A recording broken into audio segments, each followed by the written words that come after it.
ਜਥੇਦਾਰ ਸ਼੍ਰੀ ਅਕਾਲ ਤਖਤ ਸਾਹਿਬ ਨੂੰ ਸਪਸ਼ਟੀਕਰਨ ਦੇਣ ਪਹੁੰਚੇ ਭਗਵੰਤ ਮਾਨ। ਜਲਦ ਹੀ ਪਾਕਿਸਤਾਨ ਅਤੇ ਇੰਡੋਨੇਸ਼ੀਆ ਵਿਚਾਲੇ ਲੜਾਕੂ ਜਹਾਜ਼ਾਂ ਅਤੇ ਡਰੋਨਾਂ ਸੰਬੰਧੀ ਸਮਝੌਤਾ ਹੋਣ ਦੀ ਸੰਭਾਵਨਾ। ਚੀਨ ਪਹੁੰਚੇ ਕੈਨੇਡਾ ਦੇ ਪ੍ਰਧਾਨ ਮੰਤਰੀ ਮਾਰਕ ਕਾਰਨੀ। ਪੰਜਾਬ ਦੇ ਮੁੱਖ ਮੰਤਰੀ ਸਰਦਾਰ ਭਗਵੰਤ ਸਿੰਘ ਉਹ ਅੱਜ ਆਪਣਾ ਸਪਸ਼ਟੀਕਰਨ ਦੇਣ ਸਕੱਤਰੇਤ ਸ਼੍ਰੀ ਅਕਾਲ ਤਖਤ ਸਾਹਿਬ ਆਏ ਆ ਔਰ ਕਾਫੀ ਲੰਮਾ ਸਮਾਂ ਇੱਥੇ ਉਹ ਬੈਠੇ। ਉਹਨਾਂ ਦੇ ਨਾਲ ਜਿਹੜੇ ਵੀ ਮਸਲਿਆਂ ਦੀ ਗੱਲ ਸੀ, ਸਿੱਖ ਰਹਿਤ ਮਰਿਆਦਾ ਦੀ ਗੱਲ ਸੀ ਜਿਹਨੂੰ ਪੰਥ ਨੇ ਬਣਾਇਆ ਔਰ ਜਿਹੜੀ ਦੁਨੀਆ ਭਰ ਦੇ ਵਿੱਚ ਵੱਸਦੇ ਜਿਹੜੇ ਸਿੱਖ ਵਾ ਉਹਦੇ ਮੁਤਾਬਕ ਆਪਣਾ ਸੱਭਿਆਚਾਰ ਕਲਚਰ ਵੀ ਤੈਅ ਕਰਦੇ। ਪੰਜਾਬ ਦੇ ਮੁੱਖ ਮੰਤਰੀ ਭਗਵੰਤ ਮਾਨ ਅੱਜ ਸ਼੍ਰੀ ਅਕਾਲ ਤਖਤ ਸਾਹਿਬ ਸਕੱਤਰੇਤ ਤੇ ਪੇਸ਼ ਹੋਏ। ਉਹਨਾਂ ਨੂੰ ਸ਼੍ਰੀ ਅਕਾਲ ਤਖਤ ਸਾਹਿਬ ਦੇ ਜਥੇਦਾਰ ਨੇ ਸਿੱਖ ਮਾਮਲਿਆਂ ਵਿੱਚ ਬਿਆਨਬਾਜ਼ੀ ਤੇ ਵੀਡੀਓ ਮਾਮਲੇ ਵਿੱਚ ਸਪਸ਼ਟੀਕਰਨ ਦੇਣ ਲਈ ਸੱਦਿਆ ਸੀ। ਮੁੱਖ ਮੰਤਰੀ ਭਗਵੰਤ ਮਾਨ ਨੇ ਸਕੱਤਰੇਤ ਤੋਂ ਬਾਹਰ ਆਉਣ ਤੋਂ ਬਾਅਦ ਕਿਹਾ ਕਿ ਉਹ ਨਿਮਾਣੇ ਸਿੱਖ ਵਜੋਂ ਸ਼੍ਰੀ ਅਕਾਲ ਤਖਤ ਸਾਹਿਬ ਤੇ ਪੇਸ਼ ਹੋਏ ਹਨ ਅਤੇ ਉਹਨਾਂ ਨੇ ਕਦੇ ਵੀ ਸ਼੍ਰੀ ਅਕਾਲ ਤਖਤ ਸਾਹਿਬ ਨੂੰ ਚੁਣੌਤੀ ਨਹੀਂ ਦਿੱਤੀ। ਮੁੱਖ ਮੰਤਰੀ ਨੇ ਸ਼੍ਰੀ ਅਕਾਲ ਤਖਤ ਸਾਹਿਬ ਦੇ ਜਥੇਦਾਰ ਨੂੰ ਕਿਹਾ ਕਿ ਇਸ ਮਾਮਲੇ ਤੇ ਵਾਇਰਲ ਹੋਈ ਵੀਡੀਓ ਫਰਜ਼ੀ ਹੈ, ਜਿਸ ਦੀ ਦੇਸ਼ ਵਿੱਚ ਕਿਤੋਂ ਵੀ ਜਾਂਚ ਕਰਵਾਈ ਜਾ ਸਕਦੀ ਹੈ। ਉਹਨਾਂ ਇਹ ਵੀ ਕਿਹਾ ਕਿ ਇਸ ਵੇਲੇ ਆਰਟੀਫੀਸ਼ੀਅਲ ਇੰਟੈਲੀਜੈਂਸ ਨਾਲ ਵੀਡੀਓ ਤਿਆਰ ਕੀਤੀਆਂ ਜਾ ਰਹੀਆਂ ਹਨ। ਮੁੱਖ ਮੰਤਰੀ ਮਾਨ ਨੇ ਜਥੇਦਾਰ ਨਾਲ ਗੱਲਬਾਤ ਤੋਂ ਬਾਅਦ ਮੀਡੀਆ ਨੂੰ ਸਪਸ਼ਟ ਕੀਤਾ ਕਿ ਉਹਨਾਂ ਦੀ ਸਦਭਾਵਨਾ ਵਾਲੇ ਮਾਹੌਲ ਵਿੱਚ ਗੱਲਬਾਤ ਹੋਈ ਹੈ।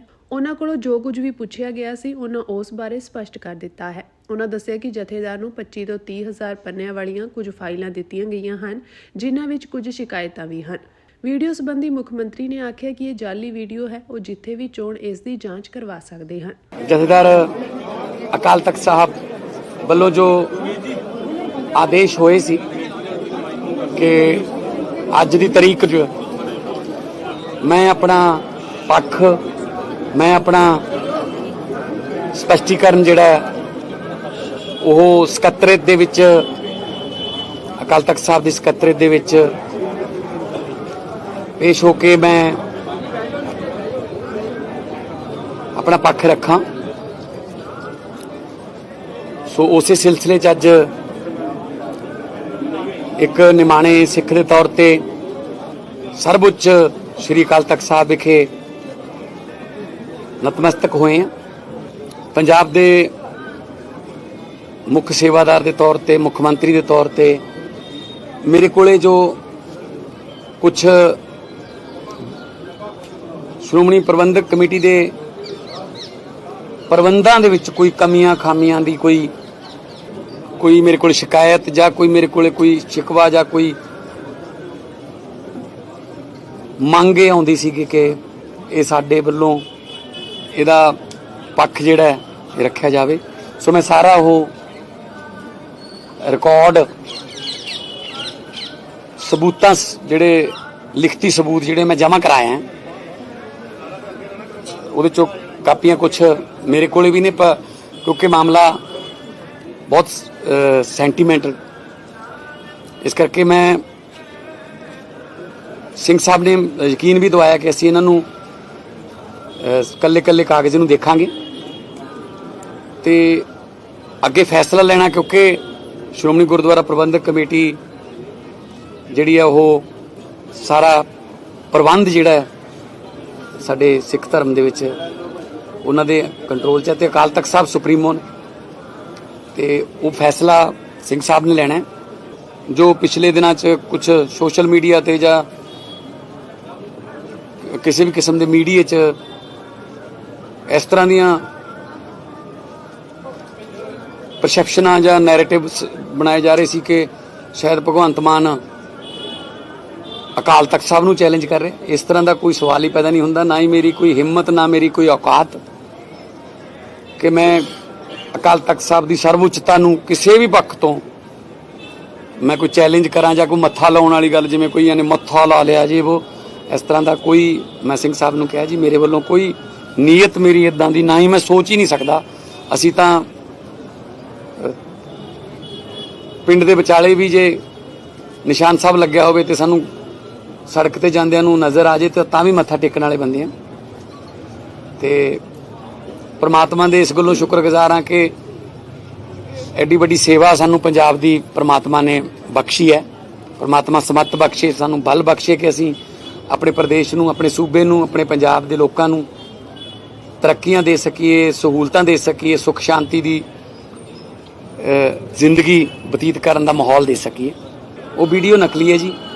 ਮੈਂ ਸਿੰਘ ਸਾਹਿਬ ਨੂੰ ਦੱਸਤਾ ਕਿ ਕਿਸੇ ਵੀ ਪੱਖ ਤੋਂ ਇਸ ਵੀਡੀਓ ਨੂੰ ਆਪਾਂ ਇਸ ਵੀਡੀਓ ਦੇ ਆਧਾਰ ਤੇ ਕੋਈ ਸਪਸ਼ਟੀਕਰਨ ਕਰ ਦਈਏ ਜੀ। ਜਿਹੜੀ ਚੀਜ਼ ਨਕਲੀ ਹੈ, ਜਿਹਦੇ 'ਚ ਮੈਂ ਹੈ ਹੀ ਨਹੀਂ, ਜੋ ਅੱਜ ਕੱਲ੍ਹ AI ਦਾ ਜ਼ਮਾਨਾ, ਜੋ ਮਰਜ਼ੀ ਬਣਾ ਲਓ, ਕਿਸੇ ਦਾ ਵੀ ਬਣਾ ਲੈਂਦੇ ਆ, ਤੇ ਉਹਦੇ ਬਾਰੇ ਮੈਂ ਦੱਸਦਾ ਕਿ ਉਹ ਨਕਲੀ ਹੈ।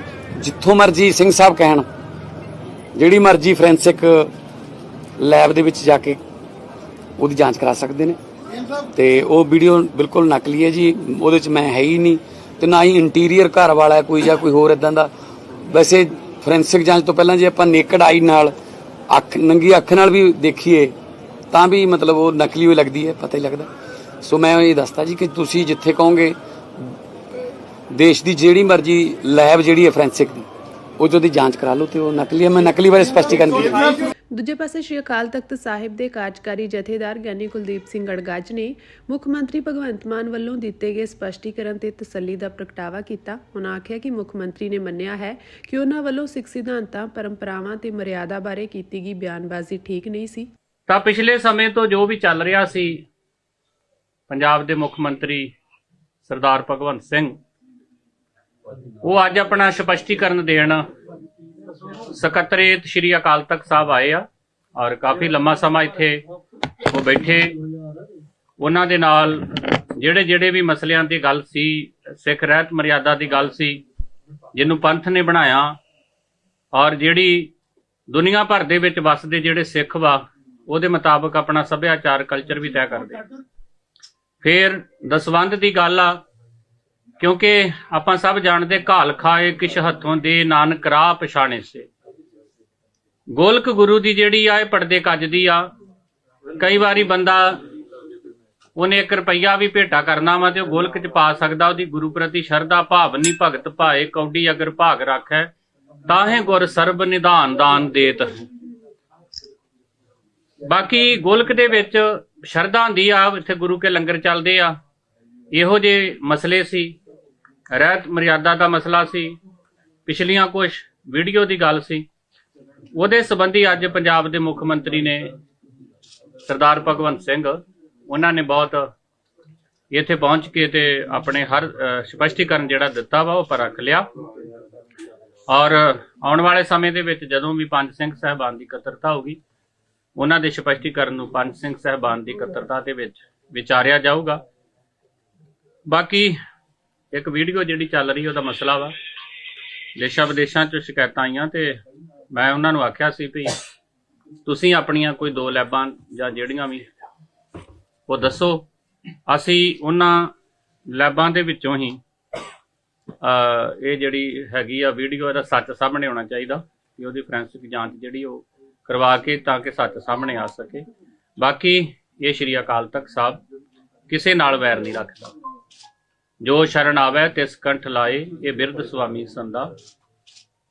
ਹਰ ਇੱਕ ਨੂੰ ਆਪਣੀ, ਜਦੋਂ ਪੁੱਛਿਆ ਜਾਂਦਾ, ਕੋਈ ਬੰਦਾ ਆਪਣਾ ਪੱਖ ਰੱਖਦਾ, ਤਾਂ ਗੁਰੂ ਘਰ ਦੇ ਵਿੱਚ ਆਉਣਾ ਨਿਮਰਤਾ, ਗੁਰੂ ਘਰ ਦੇ ਵਿੱਚ ਆਉਣਾ ਗੁਰੂ ਪ੍ਰਤੀ ਸਮਰਪਣ ਆ। ਤੋ ਅੱਜ ਵੱਖ-ਵੱਖ ਮਸਲਿਆਂ ਦੇ ਉੱਤੇ ਸਰਦਾਰ ਭਗਵੰਤ ਸਿੰਘ ਜਿਹੜੇ ਆ, ਉਹ ਜੋ ਵੀ ਉਹਨਾਂ ਕੋਲ ਸਪਸ਼ਟੀਕਰਨ ਮਰਿਆਦਾ ਦੇ ਮਸਲੇ ਦੇ ਉੱਤੇ ਜਿਹੜੀਆਂ ਕੁਝ ਪਿਛਲੀਆਂ ਵੀਡੀਓ ਵਾ, ਜਾਂ ਸਿੱਖ ਸਿਧਾਂਤਾਂ ਦੇ ਮਸਲੇ ਤੇ ਬੋਲਦਿਆਂ ਕੋਈ ਸਿੱਖ ਸਿਧਾਂਤਾਂ ਦੇ ਖਿਲਾਫ ਗੱਲ ਆ, ਰਵਾਇਤ ਦੇ ਖਿਲਾਫ ਆ, ਉਹਦੇ ਤੇ ਉਹਨਾਂ ਦੇ ਜਿਹੜੇ ਸਪਸ਼ਟੀਕਰਨ ਹੀ ਲੈ ਗਏ, ਔਰ ਬੜੇ ਸੋਹਣੇ ਮਾਹੌਲ 'ਚ ਗੱਲਬਾਤ ਹੋਈ, ਔਰ ਆਪਣਾ ਸੋਹਣਾ ਪੱਖ ਰੱਖ ਕੇ ਇੱਥੇ ਗਏ। ਇਸ ਤੋਂ ਪਹਿਲਾਂ ਵਿਧਾਇਕ ਕੁਲਦੀਪ ਸਿੰਘ ਧਾਲੀਵਾਲ ਨੇ ਦੱਸਿਆ ਕਿ ਮੁੱਖ ਮੰਤਰੀ ਕੁਝ ਦਸਤਾਵੇਜ਼ ਵੀ ਆਪਣੇ ਨਾਲ ਲੈ ਕੇ ਆਏ ਹਨ, ਜੋ ਕਿ ਸ਼੍ਰੀ ਅਕਾਲ ਤਖਤ ਸਾਹਿਬ ਦੇ ਜਥੇਦਾਰ ਨੂੰ ਪੇਸ਼ ਕਰਨਗੇ। ਉਹਨਾਂ ਕਿਹਾ ਕਿ ਮੁੱਖ ਮੰਤਰੀ ਕੋਲੋਂ ਜੋ ਕੁਝ ਵੀ ਸਵਾਲ ਪੁੱਛੇ ਜਾਣਗੇ, ਉਹ ਉਹਨਾਂ ਦਾ ਜਵਾਬ ਦੇਣਗੇ। ਉਹਨਾਂ ਕਿਹਾ ਕਿ ਮੁੱਖ ਮੰਤਰੀ ਨਿਮਾਣੇ ਸਿੱਖ ਵਜੋਂ ਪੇਸ਼ ਹੋਣ ਲਈ ਪਹੁੰਚੇ ਹਨ। ਮੁੱਖ ਮੰਤਰੀ ਪੇਸ਼ੀ ਤੋਂ ਬਾਅਦ ਸਮੁੱਚੀ ਕਾਰਵਾਈ ਬਾਰੇ ਮੀਡੀਆ ਨੂੰ ਦੱਸਣਗੇ। ਦੱਸ ਦਈਏ ਕਿ ਕੁਲਦੀਪ ਸਿੰਘ ਧਾਲੀਵਾਲ ਤੇ ਬਲਤੇਜ ਪੰਨੂ ਨੂੰ ਅੰਦਰ ਜਾਣ ਦੀ ਆਗਿਆ नहीं दी गई ਤੇ ਉਹ ਸਕੱਤਰੇਤ ਦੇ ਬਾਹਰ ਹੀ बैठे रहे। देखिए मेरी बात सुनो, एक ही लाइन की बात। हाँ जी, कि सीएम साहब को आज काल तक के जहेदा साहब ने तलब किया हुआ था, तो सीएम साहब एक नमाने सिख के और नंगे पैरी हाथ जोड़ के परिक्रमा करके काल तक साहब पे प्रसाद करवा के दरबार साहब फिर आया। ਤੇ ਬੜੇ ਵਧੀਆ ਆਪਣੇ ਸਬੂਤ ਨਾਲ ਲੈ ਕੇ ਆਏ जो जो अकाल तख्त के जहेदार साहब ने उनके पास से डिमांड की है वो सारे कागजात लेके आप उनके साथ आए हैं सुबह, कोई सलाह आप काफी देर उनके साथ में हैं, क्या बात हुई? सलाह देने की कोई लोड नहीं, सीएम साहब बहुत सियाने हैं, मैं उनके साथ आया हूँ, मेरे लीडर हैं, वो मेरा फर्ज बनता कि अपने लीडर के साथ आना, कोई ये नहीं है कि मैं कुछ रोल अदा कर रहा क्योंकि उनका मामला है तो वो कर रहे हैं। सबूत कौन से लेके आए? सबूत कौन से लेके आए? देखो जी ना तो ਤੁਹਾਨੂੰ ਪਤਾ ਨਾ ਮੈਨੂੰ ਪਤਾ ਕਿ ਅਕਾਲ ਤਖਤ ਸਾਹਿਬ ਦੇ ਜਥੇਦਾਰ ਨੇ ਉਹਨਾਂ ਕੋਲੋਂ ਕੀ ਮੰਗਿਆ ਤੇ ਸੀਐਮ ਸਾਹਿਬ ਕੀ ਲੈ ਕੇ ਆਏ ਆ, ਪਰ ਜੋ ਮੰਗਿਆ ਉਹ ਲੈ ਕੇ ਆਏ। ਇਹ ਜਿਹੜਾ ਹੈ ਉਹ ਐਡਾ ਵੱਡਾ ਬੈਗ ਹੈ, ਦੇਖੋ ਨਹੀਂ ਮੇਰਾ ਖਿਆਲ ਨਹੀਂ ਕਿ ਉਹ ਅੱਜ ਗੱਲ ਹੋਵੇ। ਅੱਜ 328 ਸੂਪ ਵਾਲੀ ਮੈਨੂੰ ਲੱਗਦਾ ਸ਼ਾਇਦ ਉਦਾਂ ਸੀਐਮ ਸਾਹਿਬ ਦੱਸ ਦੇਣ ਉਹਨਾਂ ਨੂੰ, ਜਥੇਦਾਰ ਸਾਹਿਬ ਨੂੰ ਮਤਲਬ ਦੱਸਣ ਕਿ ਆਹ ਅਸੀਂ ਇੰਨੀ ਰਿਕਵਰੀ ਜਿਹੜੀ ਕਰਦੀ ਆ, ਪਰ ਉਦਾਂ ਇਹਦੇ ਚ ਕੋਈ ਮੈਨੂੰ ਏਜੰਡੇ ਵਾਲੀ ਗੱਲ ਨਹੀਂ। ਲਾਈਵ ਦੀ ਮੰਗ ਕੀਤੀ ਸੀ, ਲਾਈਵ ਨਹੀਂ ਜੀ, ਲਾਈਵ ਨਹੀਂ ਹੋਇਆ।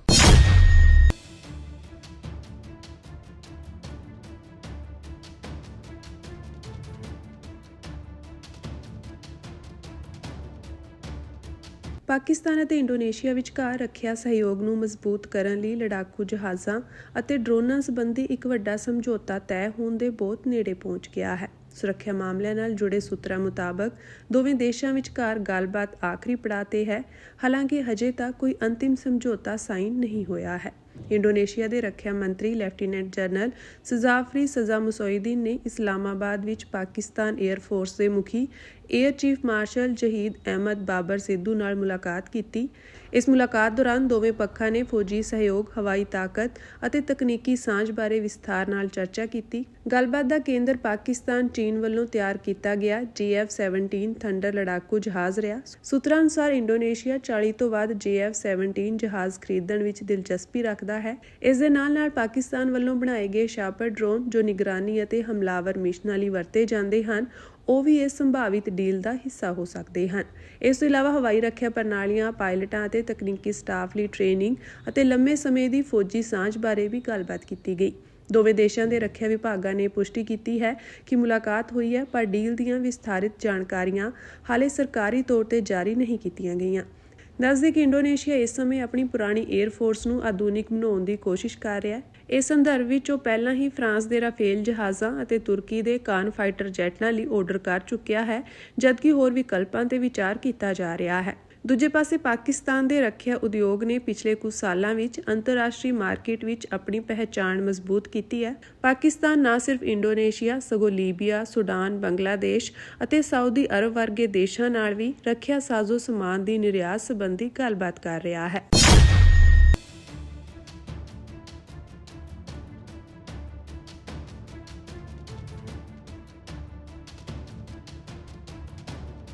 ਕੈਨੇਡਾ ਦੇ ਪ੍ਰਧਾਨ ਮੰਤਰੀ ਮਾਰਕ ਕਾਰਨੀ ਅੱਜ ਚੀਨ ਪਹੁੰਚ ਗਏ ਹਨ। ਚੀਨ ਇਸ ਦੌਰੇ ਨੂੰ ਅਮਰੀਕਾ ਦੇ ਪੁਰਾਣੇ ਸਹਿਯੋਗੀ ਕੈਨੇਡਾ ਨੂੰ ਆਪਣੇ ਵਿਰੋਧੀ ਤੋਂ ਥੋੜਾ ਦੂਰ ਕਰਨ ਦੇ ਇੱਕ ਮੌਕੇ ਵਜੋਂ ਦੇਖ ਰਿਹਾ ਹੈ। ਚੀਨ ਦੇ ਸਰਕਾਰੀ ਮੀਡੀਆ ਨੇ ਕੈਨੇਡਾ ਸਰਕਾਰ ਨੂੰ ਅਮਰੀਕਾ ਤੋਂ ਸੁਤੰਤਰ ਵਿਦੇਸ਼ ਨੀਤੀ ਅਪਣਾਉਣ ਦੀ ਅਪੀਲ ਕੀਤੀ ਹੈ, ਜਿਸ ਨੂੰ ਉਹ ਰਣਨੀਤੀ ਖੁਦਮੁਖਤਿਆਰੀ ਕਹਿ ਰਿਹਾ ਹੈ। ਕੈਨੇਡਾ ਲੰਮੇ ਸਮੇਂ ਤੋਂ ਭੂਗੋਲਿਕ ਅਤੇ ਹੋਰ ਕਈ ਪੱਖਾਂ ਤੋਂ ਅਮਰੀਕਾ ਦੇ ਸਭ ਤੋਂ ਨੇੜਲੇ ਸਹਿਯੋਗੀਆਂ ਵਿੱਚੋਂ ਇੱਕ ਰਿਹਾ, ਪਰ ਬੀਜਿੰਗ ਨੂੰ ਉਮੀਦ ਹੈ ਕਿ ਰਾਸ਼ਟਰਪਤੀ ਡੋਨਾਲਡ ਟਰੰਪ ਦੇ ਆਰਥਿਕ ਹਮਲੇ ਅਤੇ ਹੁਣ ਦੂਜੇ ਦੇਸ਼ਾਂ ਵਿਰੁੱਧ ਫੌਜੀ ਕਾਰਵਾਈ ਇਸ ਪੁਰਾਣੇ ਰਿਸ਼ਤੇ ਨੂੰ ਕਮਜ਼ੋਰ ਕਰ ਦੇਵੇਗੀ। ਚੀਨ ਦੀ ਸਰਕਾਰ ਸਾਬਕਾ ਅਮਰੀਕੀ ਰਾਸ਼ਟਰਪਤੀ ਜੋ ਬਾਈਡਨ ਦੀਆਂ ਉਹਨਾਂ ਕੋਸ਼ਿਸ਼ਾਂ ਤੋਂ ਵੀ ਨਾਰਾਜ਼ ਸੀ, ਜਿਨ੍ਹਾਂ ਰਾਹੀਂ ਉਹਨਾਂ ਨੇ ਚੀਨ ਦਾ ਟਾਕਰਾ ਕਰਨ ਲਈ ਯੂਰਪ, ਆਸਟ੍ਰੇਲੀਆ, ਭਾਰਤ ਅਤੇ ਕੈਨੇਡਾ ਵਰਗੇ ਦੇਸ਼ਾਂ ਨਾਲ ਸਬੰਧ ਮਜ਼ਬੂਤ ਕੀਤੇ ਸਨ। ਹੁਣ ਚੀਨ ਨੂੰ ਇਹਨਾਂ ਸਬੰਧਾਂ ਨੂੰ ਕਮਜ਼ੋਰ ਕਰਨ ਦਾ ਇੱਕ ਮੌਕਾ ਨਜ਼ਰ ਆ ਰਿਹਾ ਹੈ। ਦੂਜੇ ਪਾਸੇ ਮਾਰਕ ਕਾਰਨੀ ਨੇ ਵਪਾਰ ਤੇ ਧਿਆਨ ਕੇਂਦਰਿਤ ਕੀਤਾ ਹੈ। ਉਹਨਾਂ ਚੀਨ ਦੇ ਆਪਣੇ ਇਸ ਦੌਰੇ ਨੂੰ ਦੁਨੀਆ ਭਰ ਵਿੱਚ ਨਵੀਂ ਭਾਈਵਾਲੀ ਕਾਇਮ ਕਰਨ ਦੀ ਮੁਹਿੰਮ ਦਾ ਹਿੱਸਾ ਦੱਸਿਆ ਹੈ, ਤਾਂ ਜੋ ਅਮਰੀਕੀ ਬਾਜ਼ਾਰ ਤੇ ਕੈਨੇਡਾ ਦੀ ਆਰਥਿਕ ਨਿਰਭਰਤਾ ਨੂੰ ਖਤਮ ਕੀਤਾ ਜਾ ਸਕੇ। ਜ਼ਿਕਰਯੋਗ ਹੈ ਕਿ ਡੋਨਾਲਡ ਟਰੰਪ ਨੇ ਅਮਰੀਕਾ ਨੂੰ ਹੋਣ ਵਾਲੀ ਕੈਨੇਡੀਅਨ ਬਰਾਮਦ ਤੇ ਟੈਕਸ ਲਗਾ ਦਿੱਤੇ ਹਨ ਅਤੇ ਇਹ ਸੁਝਾਅ ਵੀ ਦਿੱਤਾ ਸੀ ਕਿ ਵਿਸ਼ਾਲ ਕੁਦਰਤੀ ਸਰੋਤਾਂ ਵਾਲਾ ਇਹ ਦੇਸ਼ ਅਮਰੀਕਾ ਦਾ 51ਵਾਂ ਰਾਜ ਬਣ ਸਕਦਾ ਹੈ।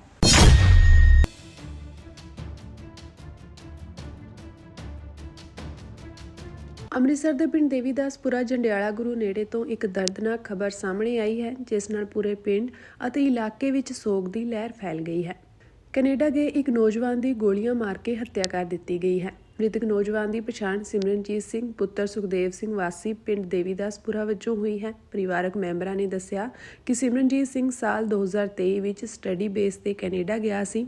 ਪਰਿਵਾਰ ਨੂੰ ਆਸ ਸੀ ਕਿ ਉੱਥੇ ਪੜ੍ਹਾਈ ਪੂਰੀ ਕਰਕੇ ਆਪਣੇ ਭਵਿੱਖ ਨੂੰ ਸੰਵਾਰਦਾ ਹੋਇਆ ਪਰਿਵਾਰ ਦਾ ਨਾਮ ਰੋਸ਼ਨ ਕਰੇਗਾ। ਸਿਮਰਨਜੀਤ ਸਿੰਘ ਆਪਣੇ ਮਿਹਨਤੀ ਸੁਭਾਅ ਤੇ ਸਾਦੇ ਜੀਵਨ ਲਈ ਜਾਣਿਆ ਜਾਂਦਾ ਸੀ ਅਤੇ ਪਿੰਡ ਵਿੱਚ ਵੀ ਉਸ ਦੀ ਚੰਗੀ ਛਵੀ ਸੀ। ਪਰਿਵਾਰ ਨੇ ਰੋਂਦੇ ਹੋਏ ਦੱਸਿਆ ਕਿ ਅੱਜ ਉਹਨਾਂ ਨੂੰ ਕੈਨੇਡਾ ਤੋਂ ਫੋਨ ਰਾਹੀਂ ਇਹ ਦਰਦਨਾਕ ਸੂਚਨਾ ਮਿਲੀ ਕਿ ਸਿਮਰਨਜੀਤ ਸਿੰਘ ਨੂੰ ਅਣਪਛਾਤੇ ਵਿਅਕਤੀਆਂ ਵੱਲੋਂ ਗੋਲੀਆਂ ਮਾਰ ਕੇ ਕਤਲ ਕਰ ਦਿੱਤਾ ਗਿਆ ਹੈ। ਇਹ ਖਬਰ ਮਿਲਦੇ ਹੀ ਪਰਿਵਾਰ ਤੇ ਦੁੱਖਾਂ ਦਾ ਪਹਾੜ ਟੁੱਟ ਗਿਆ। ਘਰ ਵਿੱਚ ਮਾਹੌਲ ਗਮਗੀਨ ਹੈ ਅਤੇ ਮਾਪਿਆਂ ਦਾ ਰੋ ਰੋ ਕੇ ਬੁਰਾ ਹਾਲ ਹੈ। ਇਹ ਘਟਨਾ ਇੱਕ ਵਾਰ ਫਿਰ ਵਿਦੇਸ਼ਾਂ ਵਿੱਚ ਰਹਿੰਦੇ ਪੰਜਾਬੀ ਨੌਜਵਾਨਾਂ ਦੀ ਸੁਰੱਖਿਆ ਤੇ ਸਵਾਲ ਖੜੇ ਕਰ ਰਹੀ ਹੈ। ਇਸ ਘਟਨਾ ਦੀ ਜਾਣਕਾਰੀ ਮਿਲਦੇ ਹੀ ਪਿੰਡ ਦੇ ਲੋਕ, ਰਿਸ਼ਤੇਦਾਰ ਅਤੇ ਸੱਜਣ ਮਿੱਤਰ ਪਰਿਵਾਰ ਨਾਲ ਦੁੱਖ ਸਾਂਝਾ ਕਰਨ ਲਈ ਪਹੁੰਚੇ।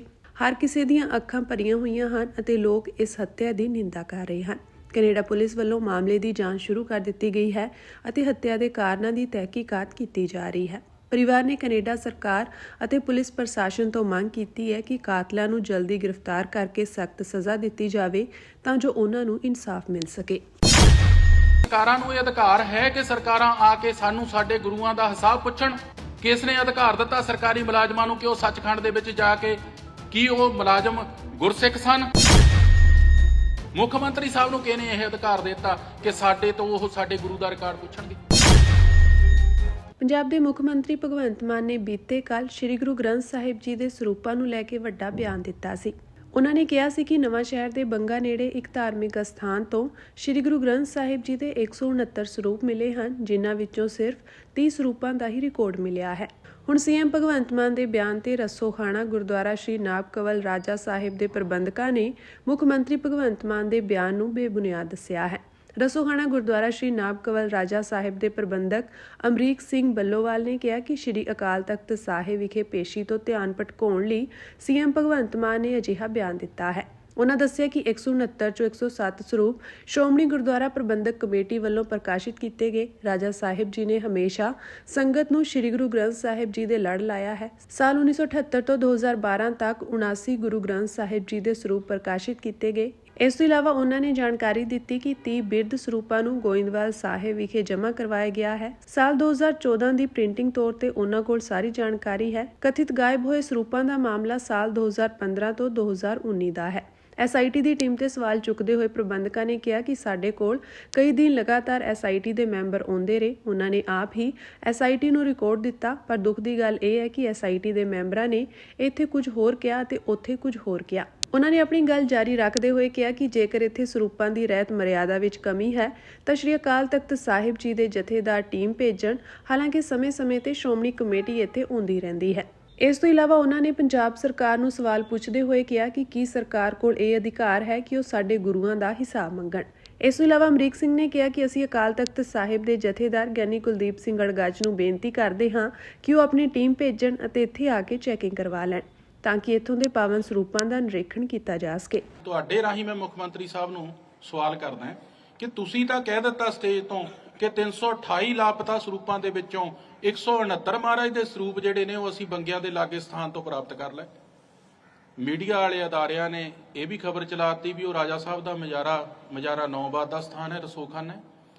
ਹੁਣ ਇਹਨਾਂ 169 ਸਰੂਪਾਂ ਦੇ ਵਿੱਚੋਂ 79 ਸਰੂਪ ਉਹ ਨੇ ਜਿਹੜੇ ਪਹਿਲੇ ਸਮੇਂ ਦੇ ਨੇ ਔਰ 62 ਸਰੂਪ ਉਹ ਨੇ ਜਿਹੜੇ ਪ੍ਰਿੰਟਿੰਗ ਪ੍ਰੈਸਾਂ ਦੇ ਛਾਪੇ ਹੋਏ ਨੇ। ਹੁਣ ਮੈਂ ਆਵਾਂ ਉਸ ਗੱਲ ਦੇ ਉੱਤੇ 2014 ਤੋਂ ਲੈ ਕੇ 2019 ਦਾ ਮਸਲਾ, ਜਦੋਂ ਇਹ ਕਿਹਾ ਜਾਂਦਾ ਹੈ ਵੀ 328 ਗੁਰੂ ਗ੍ਰੰਥ ਸਾਹਿਬ ਮਹਾਰਾਜ ਦੇ ਸਰੂਪ ਲਾਪਤਾ ਹੋਏ, ਉਸ ਸਮੇਂ ਦੇ ਦੌਰਾਨ 2014 ਅਤੇ 2015 ਦੀ ਪ੍ਰਿੰਟਿੰਗ ਦੇ ਵਿੱਚ ਸਰੂਪ ਸਾਡੇ ਕੋਲ ਆਏ 2019 ਦੇ ਵਿੱਚ। ਪ੍ਰਕਾਸ਼ਿਤ ਉਹ 2014 ਅਤੇ 15 ਵਿੱਚ ਹੋਏ ਸਨ, ਪਰ ਉਹ ਸਾਡੇ ਕੋਲ 2019 ਦੇ ਵਿੱਚ ਪਹੁੰਚਦੇ ਨੇ। ਇਹਨਾਂ ਸਰੂਪਾਂ ਦੀ ਗਿਣਤੀ ਕੁੱਲ 30 ਹੈ ਤੇ ਇਹਨਾਂ ਸਰੂਪਾਂ ਦਾ ਬਕਾਇਦਾ ਰਿਕਾਰਡ ਸਾਡੇ ਕੋਲ ਵੀ ਮੌਜੂਦ ਹੈ, ਸ਼੍ਰੋਮਣੀ ਗੁਰਦੁਆਰਾ ਪ੍ਰਬੰਧਕ ਕਮੇਟੀ ਕੋਲ ਵੀ ਮੌਜੂਦ ਹੈ। ਤੁਸੀਂ ਸਾਰੇ ਜਾਣਦੇ ਹੋ ਜਦੋਂ ਅਸੀਂ ਸਰੂਪ ਲੈਣੇ ਹੁੰਦੇ ਹਨ ਤਾਂ ਪਹਿਲਾਂ ਬਿਰਧ ਸਰੂਪ ਜਮ੍ਹਾਂ ਕਰਾਏ ਜਾਂਦੇ ਨੇ।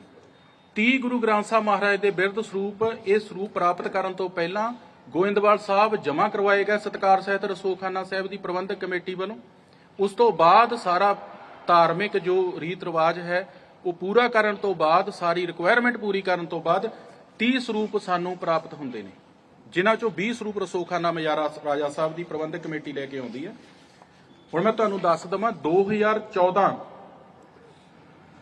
ਦੀ ਪ੍ਰਿੰਟਿੰਗ ਈਅਰ ਦੇ ਵਿੱਚ ਅਲਾਟ ਨੰਬਰ 5000 ਦੇ ਵਿੱਚ 15 ਮਹਾਰਾਜ ਦੇ ਸਰੂਪ ਨੇ। ਆ ਲੜੀ ਨੰਬਰ ਵੀ ਮੇਰੇ ਕੋਲ ਲਿਖਿਆ ਹੋਇਆ ਹੈ, ਜਿਹਦੇ ਵਿੱਚ 109 ਨਵੰਬਰ ਦਾ, 114 ਨਵੰਬਰ, 121 ਨਵੰਬਰ, 122 ਨਵੰਬਰ, 125 ਨਵੰਬਰ, 129 ਨਵੰਬਰ, 144 ਨਵੰਬਰ, 674 ਜੁਲਾਈ ਦਾ ਪ੍ਰਕਰਣ, 2412 ਨਵੰਬਰ, 2432 ਨਵੰਬਰ, 2451 ਨਵੰਬਰ, 2472 ਨਵੰਬਰ, 2476 ਨਵੰਬਰ, 2483 ਨਵੰਬਰ, 2485 ਨਵੰਬਰ।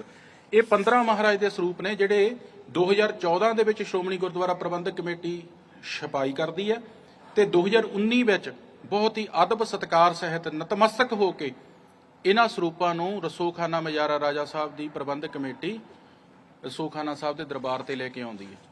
2015 ਦੀ ਈਅਰ ਦੇ ਵਿੱਚ 13 ਸਰੂਪ ਛਾਪੇ ਗਏ। ਹੁਣ ਮੈਂ ਇਹਦੇ ਵਿੱਚ ਤੁਹਾਨੂੰ ਦੱਸਦਾ ਹਾਂ ਕਿ ਇਹ ਜਿਹੜੇ 30 ਸਰੂਪ ਨੇ 2014 ਤੋਂ 2019 ਦਾ ਜੋ ਫੇਜ਼ ਹੈ 328 ਸਰੂਪਾਂ ਵਾਲਾ, ਇਹਦੇ ਵਿੱਚ 30 ਸਰੂਪ ਨੇ ਜਿਹੜੇ ਸਾਡੇ ਕੋਲ ਆਏ ਨੇ। ਇਹਨਾਂ ਵਿੱਚੋਂ 20 ਸਰੂਪ ਐਸੇ ਨੇ ਜਿਹੜੇ ਰਸੋਖਾਨਾ ਮਜਾਰਾ ਰਾਜਾ ਸਾਹਿਬ ਦੀ ਪ੍ਰਬੰਧਕ ਕਮੇਟੀ ਲੈ ਕੇ ਆਈ। ਅਸੀਂ 30 ਸਰੂਪ ਜਮ੍ਹਾਂ ਕਰਾਉਂਦੇ ਹਾਂ, ਪਰ ਸਾਨੂੰ 20 ਸਰੂਪ ਜਿਹੜੇ ਅਲਾਟ ਕੀਤੇ ਜਾਂਦੇ, ਅਸੀਂ 20 ਸਰੂਪ ਲੈ ਕੇ ਆਉਂਦੇ ਹਾਂ। 10 ਸਰੂਪ ਐਸੇ ਨੇ ਜੋ ਦੁਸਾਂਝ ਖੁਰਦ ਦੀ ਸੰਗਤ ਵੱਲੋਂ ਲਏ ਗਏ ਸਨ ਸ਼੍ਰੋਮਣੀ ਗੁਰਦੁਆਰਾ ਪ੍ਰਬੰਧਕ ਕਮੇਟੀ ਤੋਂ, ਪਰ ਉਸ ਤੋਂ ਬਾਅਦ ਉਹਨਾਂ ਨੂੰ ਲੱਗਿਆ ਕਿ ਸਾਡੇ ਕੋਲ ਢੁਕਵਾਂ ਪ੍ਰਬੰਧ ਨਹੀਂ ਹੈ, ਢੁਕਵਾਂ ਸਾਂਭ ਸੰਭਾਲ ਕਰਨ ਲਈ ਸਾਧਨ ਸੰਸਾਧਨ ਨਹੀਂ ਨੇ, ਤੇ ਉਹਨਾਂ ਨੇ ਵੇਖਿਆ ਕਿ ਰਸੋਖਾਨਾ ਮਜਾਰਾ ਰਾਜਾ ਸਾਹਿਬ ਦੇ ਵਿੱਚ ਬਹੁਤ ਹੀ ਵਧੀਆ ਸੱਚਖੰਡ ਉਸਾਰਿਆ ਹੋਇਆ ਹੈ, ਬਹੁਤ ਹੀ ਵਧੀਆ ਪ੍ਰਬੰਧ ਹੈ, ਤੇ ਉਹਨਾਂ ਨੇ ਆਪਣੀ ਮਰਜ਼ੀ ਨਾਲ, ਆਪਣੀ ਸਹਿਮਤੀ ਦੇ ਨਾਲ, ਸ਼ਰਧਾ ਤੇ ਸਤਿਕਾਰ ਦੇ ਨਾਲ ਉਹ 10 ਗੁਰੂ ਗ੍ਰੰਥ ਸਾਹਿਬ ਮਹਾਰਾਜ ਦੇ ਸਰੂਪ ਰਸੋਖਾਨਾ ਸਾਹਿਬ ਨੂੰ ਭੇਂਟ ਕੀਤੇ। ਦਸਾਂਝ ਖੁਰਦ ਪਿੰਡ ਦੀ ਸੰਗਤ ਨੇ ਜਿਹੜੇ ਉਹਨਾਂ ਨੇ ਉੱਥੋਂ ਲਏ ਸੀ, ਔਰ ਜਦੋਂ ਉਹਨਾਂ ਨੇ ਭੇਂਟ ਕੀਤੇ, ਬਕਾਇਦਾ ਪ੍ਰਬੰਧਕ ਕਮੇਟੀ ਨੇ ਉਹਨਾਂ ਨੂੰ ਪੁੱਛਿਆ ਕਿ ਸਾਨੂੰ ਇਨ ਫਿਊਚਰ ਇਹਦਾ ਸਵਾਲ ਕੀਤਾ ਜਾ ਸਕਦਾ, ਸਾਨੂੰ ਰਿਕਾਰਡ ਦਿਓ। ਉਹਨਾਂ ਨੇ ਵੀ ਸਾਨੂੰ ਰਿਕਾਰਡ ਮੁਹੱਈਆ ਕਰਾਇਆ। ਜਿਵੇਂ ਅਸੀਂ ਸ਼੍ਰੋਮਣੀ ਗੁਰਦੁਆਰਾ ਪ੍ਰਬੰਧਕ ਕਮੇਟੀ ਤੋਂ 20 ਸਰੂਪ ਪ੍ਰਾਪਤ ਕੀਤੇ ਨੇ, ਸਾਡੇ ਕੋਲ ਰਿਕਾਰਡ ਹੈ, ਪਹਿਲਾਂ ਅਸੀਂ ਪੱਤਰ ਲਿਖਿਆ, ਰਸੀਦ ਉੱਥੋਂ ਜਾਰੀ ਹੁੰਦੀ ਹੈ, ਬਕਾਇਦਾ ਦਰਜ ਕੀਤਾ ਜਾਂਦਾ ਹੈ। ਇਸੇ ਤਰ੍ਹਾਂ ਜਦੋਂ ਉਹਨਾਂ ਨੂੰ 10 ਸਰੂਪ ਦਿੱਤੇ ਗਏ ਸੀ ਸ਼੍ਰੋਮਣੀ ਗੁਰਦੁਆਰਾ ਪ੍ਰਬੰਧਕ ਕਮੇਟੀ ਵੱਲੋਂ, ਉਹਨਾਂ ਨੂੰ ਵੀ ਰਿਕਾਰਡ ਜਾਰੀ ਕੀਤਾ ਗਿਆ ਸੀ। ਉਹ ਰਿਕਾਰਡ ਦੀ ਕਾਪੀ ਵੀ ਸਾਡੇ ਕੋਲ ਮੌਜੂਦ ਹੈ। ਫਿਰ ਮੈਨੂੰ ਦੱਸੋ ਵੀ ਇਹ ਕਿੱਦਾਂ ਸਿੱਧ ਹੁੰਦਾ ਹੈ ਵੀ ਰਸੋਖਾਨਾ ਮਜਾਰਾ ਰਾਜਾ ਸਾਹਿਬ ਦੇ ਵਿੱਚੋਂ ਲਾਪਤਾ ਸਰੂਪ ਜਿਹੜੇ ਮੁੱਖ ਮੰਤਰੀ ਸਾਹਿਬ ਨੇ ਲੱਭ ਲਏ? ਇਹ ਨਿਰਾ ਤੇ ਨਿਰਾ ਝੂਠ ਹੈ। ਹੁਣ ਜਿਹੜੀ SIT ਆંકੜੇ ਦੇ ਰਹੀ ਹੈ, ਇਹ ਵੀ ਮੈਂ ਤੁਹਾਨੂੰ ਦੱਸ ਦਿਆਂ, ਇੱਥੇ 3-4 ਦਿਨ SIT ਦੇ ਮੈਂਬਰ ਆਉਂਦੇ ਰਹੇ ਨੇ। ਜੇ ਰਸੋਖਾਨਾ ਮਜਾਰਾ ਰਾਜਾ ਸਾਹਿਬ ਦੀ ਪ੍ਰਬੰਧਕ ਕਮੇਟੀ ਦੇ ਮਨ ਵਿੱਚ ਕੋਈ ਚੋਰੀ ਹੁੰਦੀ ਜਾਂ ਕੋਈ ਕਾਣ ਹੁੰਦੀ ਤਾਂ ਅਸੀਂ SIT ਨੂੰ ਸਹਿਯੋਗ ਹੀ ਨਾ ਕਰਦੇ। SIT ਜਿਹੜੇ ਆંકੜੇ ਸਾਨੂੰ ਦੇ ਰਹੀ ਹੈ 169 ਸਰੂਪਾਂ ਦੇ, ਉਹ ਸਰੂਪਾਂ ਦੀ ਜਾਣਕਾਰੀ ਅਸੀਂ ਉਹਨਾਂ ਨੂੰ ਦਿੱਤੀ ਹੈ। ਅਸੀਂ ਆਪਣਾ ਰਿਕਾਰਡ ਉਹਨਾਂ ਦੇ ਅੱਗੇ ਰੱਖਿਆ। ਜੇ ਸਾਡੇ ਮਨ ਵਿੱਚ ਕੋਈ ਕਾਣ ਹੁੰਦੀ ਜਾਂ ਚੋਰ ਹੁੰਦਾ ਵੀ ਅਸੀਂ ਗਲਤ ਕੀਤਾ ਹੈ, ਜਾਂ ਅਸੀਂ ਚੋਰੀ ਸਰੂਪ ਲੈ ਕੇ ਆਏ ਹਾਂ, ਜਾਂ ਅਸੀਂ ਲਾਪਤਾ ਸਰੂਪ ਲੈ ਕੇ ਆਏ ਹਾਂ, ਤਾਂ ਫਿਰ ਕੀ ਅਸੀਂ ਉਹ ਰਿਕਾਰਡ ਉਹਨਾਂ ਦੇ ਅੱਗੇ ਰੱਖਦੇ? ਅਸੀਂ ਆਪ ਉਹ ਰਿਕਾਰਡ ਮੁਹੱਈਆ ਕੀਤਾ, ਪਰ ਸਾਨੂੰ ਦੁੱਖ ਹੈ ਕਿ SIT ਦੇ ਉਹਨਾਂ ਮੈਂਬਰਾਂ ਨੇ ਇੱਥੇ ਗੱਲ ਕੁਝ ਹੋਰ ਕੀਤੀ ਤੇ ਉੱਥੇ ਜਾ ਕੇ ਗੱਲ ਕੁਝ ਹੋਰ ਕੀਤੀ। SIT ਦੇ ਮੈਂਬਰ ਇੱਥੇ ਬਕਾਇਦਾ ਦਰਬਾਰ ਤੇ ਕਹਿ ਕੇ ਗਏ ਨੇ ਕਿ ਤੁਹਾਡੇ ਜਿਹੜੇ ਸਰੂਪ ਨੇ ਬਿਲਕੁਲ ਜੈਨੂਇਨ ਨੇ, ਤੁਹਾਡੇ ਇਹਨਾਂ ਸਰੂਪਾਂ ਦੇ ਵਿੱਚ ਕੋਈ ਇੱਕ ਵੀ ਸਰੂਪ ਐਸਾ ਨਹੀਂ ਜੋ ਉਹਨਾਂ ਸਰੂਪਾਂ ਦੇ ਵਿੱਚੋਂ ਆਉਂਦਾ ਹੋ। ਤੇ ਉੱਥੇ ਜਾ ਕੇ ਉਹਨਾਂ ਨੇ ਰਿਪੋਰਟ ਗਲਤ ਦੇ ਦਿੱਤੀ, ਜਾਂ ਮੁੱਖ ਮੰਤਰੀ ਸਾਹਿਬ ਦੇ ਸਲਾਹਕਾਰਾਂ ਨੇ ਗਲਤ ਦੇ ਦਿੱਤੀ, ਜਾਂ ਮੁੱਖ ਮੰਤਰੀ ਸਾਹਿਬ ਨੇ ਗਲਤ ਰਿਪੋਰਟ ਪੇਸ਼ ਕਰਤੀ। ਇਹ ਹੁਣ ਮਹਾਰਾਜ ਜਾਣਦੇ ਨੇ ਜਾਂ ਗੁਰੂ ਗ੍ਰੰਥ ਸਾਹਿਬ ਮਹਾਰਾਜ ਜਾਣਦੇ ਨੇ। ਅਗਲੀ ਗੱਲ ਮੈਂ ਇਹ ਕਹਿਣਾ ਹੈ ਕਿ ਅਸੀਂ ਸ੍ਰੀ ਅਕਾਲ ਤਖਤ ਸਾਹਿਬ ਨੂੰ ਨਤਮਸਤਕ ਹੁੰਦੇ ਹਾਂ, ਦੁਨੀਆ ਭਰ ਦੇ ਵਿੱਚ ਬੈਠੇ ਸਿੱਖ ਨਤਮਸਤਕ ਹੁੰਦੇ ਆ। ਜੇਕਰ ਸਾਡੇ ਇੱਥੇ ਗੁਰੂ ਗ੍ਰੰਥ ਸਾਹਿਬ ਮਹਾਰਾਜ ਦੇ ਪ੍ਰਕਾਸ਼ ਦੇ ਵਿੱਚ ਕੋਈ ਊਣਤਾਈ ਹੈ, ਕੋਈ ਮਰਿਆਦਾ ਦੇ ਵਿੱਚ ਕਮੀ ਹੈ, ਕੋਈ ਸਤਿਕਾਰ ਦੇ ਵਿੱਚ ਕਮੀ ਹੈ, ਤਾਂ ਸ੍ਰੀ ਅਕਾਲ ਤਖਤ ਸਾਹਿਬ ਆਪਣੀ ਟੀਮ ਭੇਜ ਦੇਵੇ। ਅਸੀਂ ਸ੍ਰੀ ਅਕਾਲ ਤਖਤ ਸਾਹਿਬ ਨੂੰ ਤੁਹਾਡੇ ਮਾਧਿਅਮ ਤੋਂ ਬੇਨਤੀ ਕਰਦੇ ਹਾਂ, ਜਥੇਦਾਰ ਸ੍ਰੀ ਅਕਾਲ ਤਖਤ ਸਾਹਿਬ ਸਿੰਘ ਸਾਹਿਬ ਕੁਲਦੀਪ ਸਿੰਘ ਗੜਗੱਜ ਉਹਨਾਂ ਨੂੰ ਬੇਨਤੀ ਕਰਦੇ ਹਾਂ ਕਿ ਉਹ ਆਪਣੀ ਨਿਗਰਾਨੀ ਦੇ ਵਿੱਚ ਟੀਮ ਭੇਜਣ। ਉਹ ਆ ਕੇ ਆਪ ਵੇਖਣ ਕਿ ਕੀ ਇੱਥੇ ਕੋਈ ਇਸ ਤਰ੍ਹਾਂ ਦੀ ਬੇਅਦਬੀ ਵਾਲੀ ਗੱਲ ਹੈ ਕਿ ਮਹਾਰਾਜ ਦਾ ਤਿਰਸਕਾਰ ਕੀਤਾ ਜਾ ਰਿਹਾ, ਜਾਂ ਮਹਾਰਾਜ ਦਾ ਸਤਿਕਾਰ ਨਹੀਂ ਕੀਤਾ ਜਾ ਰਿਹਾ, ਜਾਂ ਮਰਿਆਦਾ ਨੂੰ ਬਹਾਲ ਨਹੀਂ ਕੀਤਾ ਜਾ ਰਿਹਾ।